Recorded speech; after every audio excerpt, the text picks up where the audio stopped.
5 বছর থেকে এলাকায় দেখা যায়নি বিজেপির সাংসদকে।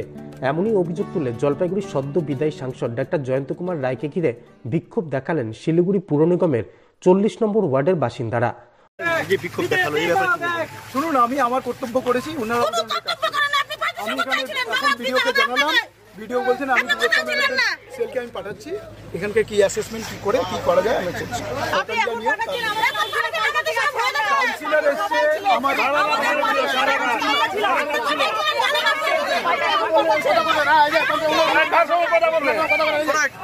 উল্লেখ্য, শনিবার মাঝরাতে শিলিগুড়ির 40 নম্বর ওয়ার্ডের দুর্গানগর কলোনিতে ভয়াবহ অগ্নিকাণ্ড ঘটে। পুড়ে ছাই হয় 60টি বাড়ি। রবিবার এলাকা পরিদর্শনে যান জলপাইগুড়ির বিদায়ী সাংসদ ডাক্তার জয়ন্ত কুমার রায়। তিনি এলাকায় পৌঁছতে বিক্ষোভ শুরু করে এলাকাবাসী। তাদের অভিযোগ, 5 বছর আগের নির্বাচনের সময় দেখা গিয়েছিল সাংসদকে, তারপর থেকে এলাকায় দেখা যায়নি।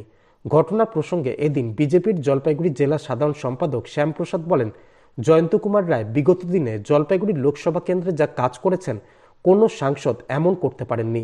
তাই তৃণমূলের লোকজন তাকে টেক্কা দিতে না পেরে তার নামে কুৎসা রটাচ্ছে। উনাকে আজকে 5 বছর পরেই আমরা দেখলাম এই পুরো এলাকাতে রাস্তা, ড্রেন, লাইট সব কাজ আমরা করছি, ও আজকে এটাতে রাজনীতি করতে ঢুকে গেল। আমরা এটা রাজনীতি করতে দিব না। যারা বিক্ষোভ দেখাচ্ছে বিভিন্ন দাবিতে, কি বলবেন, এটা কি মনে হয়? দেখুন, লোকসভা নির্বাচন ঘোষণা হয়ে গেছে এবং জলপাইগুড়ি সাংসদ, লোকপ্রিয় সাংসদ, সম্মানীয় ভদ্রলোক, ডাক্তারবাবু মানুষ, তিনি জলপাইগুড়ি জেলায় যা কাজ করেছেন বিগত দিনে এমন কাজ কোনো সাংসদ করে উঠতে পারেনি। তাই তৃণমূলের লোকজন সাংসদের কাজের খতিয়ান দিকে তার টেক্কা দিতে না পেরে তার নামে কুৎসা করার চেষ্টা করছে এবং তৃণমূল কিছু তাদের এজেন্ট, ভাড়া করা কিছু তাদের কর্মী, তাদেরকে দিয়ে সাংসদকে ঘিরে বিক্ষোভ দেখানোর চেষ্টা করছেন। কিন্তু জলপাইগুড়ি জেলার মানুষ জানে যে জলপাইগুড়ি সাংসদ ডক্টর জয়ন্ত রায় কী করেছেন, তিনি কেমন মানুষ, জলপাইগুড়ির প্রত্যেক নাগরিক জানে। তাই এই বিক্ষোভ করে আগে তৃণমূলে কোনো লাভ হবে না।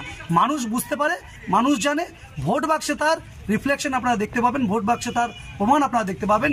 এই বিক্ষোভ করে সাংসদের টিআরপি আরও বাড়িয়ে দিচ্ছে। মহিলারা বিক্ষোভ দেখিয়েছে, অবশ্যই এই মহিলারা প্রত্যেকে তৃণমূলের কর্মী, তৃণমূল সাংসদের কাজে ভয় পেয়ে তারা নিজের উন্নয়নে খতিয়ান ধরতে পারছে না যে তাদের রাজ্য সরকার কি করেছে, মমতা বন্দ্যোপাধ্যায় কি করেছে। যেই এলাকায় বলা হচ্ছে এলাকায় একটা ড্রেন দেখার দায়িত্ব সাংসদ একা নিতে পারে, সেখানে কাউন্সিলর আছে, পঞ্চায়েতে প্রধান থাকে, চেয়ারম্যান থাকে, তো তারা কি করছে? তারা তো প্রত্যেকে হচ্ছে রাজ্য সরকারের। একজন সাংসদ তার এলাকা, একটা জেলা, 7টা বিধানসভা জুড়ে প্রত্যেক জায়গায় তিনি কাজ করে বেরিয়েছেন। তাই তাকে ঘিরে যে বিক্ষোভ দেখানোর, ছোট একটি ড্রেন হয় না বলে সেই বিক্ষোভটা দেখানোটা একদম ছোট বাচ্চাদের খেলা, হাস্যকর ব্যাপার। এটা করে তৃণমূল নিজেকে হাসির খোরাক করে নিচ্ছে। Disclaimer. This channel may not promote any violent, harmful or legal activities. All content provided by this channel is meant for an educational purpose only.